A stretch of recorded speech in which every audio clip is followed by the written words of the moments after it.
What's going on, everybody? My name's Tim Williams. We're here to break down today's 5-game MLB slate over on DraftKings. If you're new to the channel, my name's Tim. We do these breakdowns pretty much daily, breaking down each game by game, pitching, hitting, weather, whatever you have it. First things first, let's just dive right in here. Blue Jays, Braves, first game up here, 8.5 over under. Braves favored it here. You have Ross Stripling taking on Morton. Stripling, 6.3K. Not interested in him taking on the Braves here first in home runs. You know what the offense could do against right-handed pitching. And then on the Braves side, Morton, 7.5K. I think he's fairly reasonable. I think it's a really tough matchup.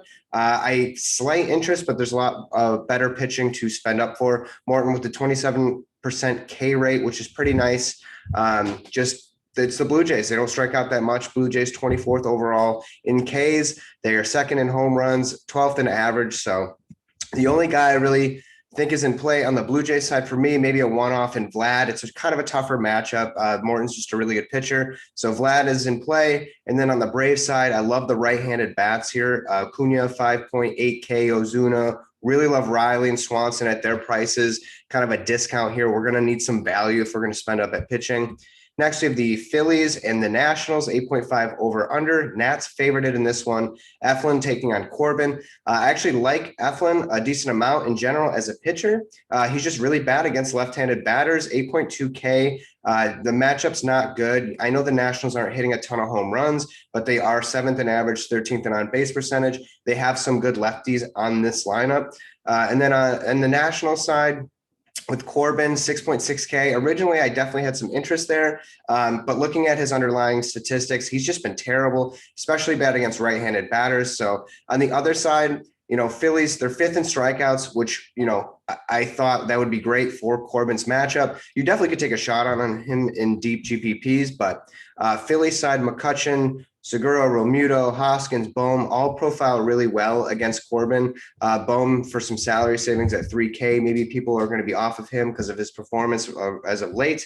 And then on the National side, really love these left-handed bats here. Stevenson's probably going to be leading off, 2.2K. He might be popular, so if judging by the ownership, I might just be off of him, but he's definitely in play. Soto, 5.6, Bell, Schwarber at their prices definitely can sneak those bats in. Next, you have the Royals Tigers, 9 over under here. Tigers actually favored it in this one. You have Lynch taking on Turnbull. Lynch, 5.7K. He's got a 9% strikeout rate here, 16% walk rate. He's been very bad against right-handed batters. And then on the Tiger side, Turnbull, 6K. Good pitcher, sometimes bad pitcher, 50% ground ball rate. I think that's very good. I actually don't mind Turnbull. It's just unfortunate the Royals don't strike out as much this year, 26 overall in strikeouts. The power really hasn't been there for the Royals. They do have games where they do explode. So for bats, right-handed bats for me, going against Turnbull, Santana at 4.3, Perez 4.6, Soler 3.7. I don't know if I'm going to really get to a lot of Royals today. I think Turnbull's actually just an okay pitcher. And then on the Tiger side, I have a lot of interest here against Lynch.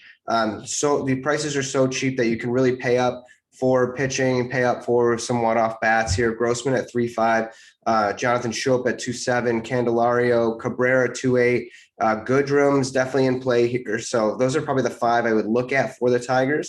Next, you have the Cardinals Brewers. Brewers favored here, 6.5 over under. Cardinals fifth in home runs. They do strike out. They're not really hitting for average. They're just kind of an average team, I think.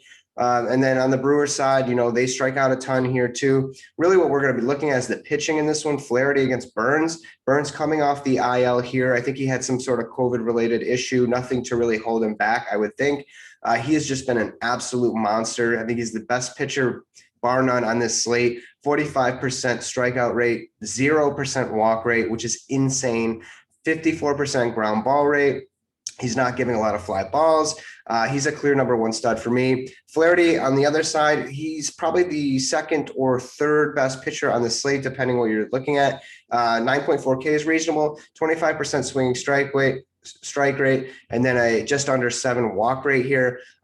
Flaherty has some underlying issues here. So I think, yes, he is clearly the best, second best or third best on the slate. But guys I like here just to maybe get some leverage off of him and his ownership would be Wong at 3.8, Vogelbach 2.5, Shaw 3.3. I think those guys are going to be kind of under owned. So definitely interested there. Last, we have the Twins, White Sox, 7.5 over under here. White Sox favorited at home. You have Pineda taking on Lynn. Pineda at 7K. It's not a bad price for him. The matchup's really tough. White Sox first in average, second in on base percentage. The power really hasn't been there, but they're at home. Looks like it's going to be a good weather day here. So Pineda, there's no slouch himself, 24% strikeout rate here, 5.3 walk rate. Yeah, just a tough matchup. I think he's in play because of the savings. And then on the White Sox side, Lynn at 9.2K. I think he might be the second best. So it's either a toss up between him or Flaherty. Flaherty definitely has the better matchup, but Lynn 29% strikeout rate here, just a shade under 7% walk rate here. I think he's very much in play. The Twins, they 22nd in strikeouts, but I think that it's a pretty good matchup for Lynn. In play on the bat side, Arez 3.3K, Kepler 3.9, Polanco 5.1K. I want left-handed bats against Lynn. And then on the White Sox side, Grandal 4.4, Moncada 4.4. These guys are really cheap. Mercedes, I think he's back with catcher eligibility. Abreu at 4.4. Even Adam Eaton's like somewhat in play. I think the ceiling's limited there, but I definitely have some interest in this game as well. So that's it. That'll do it.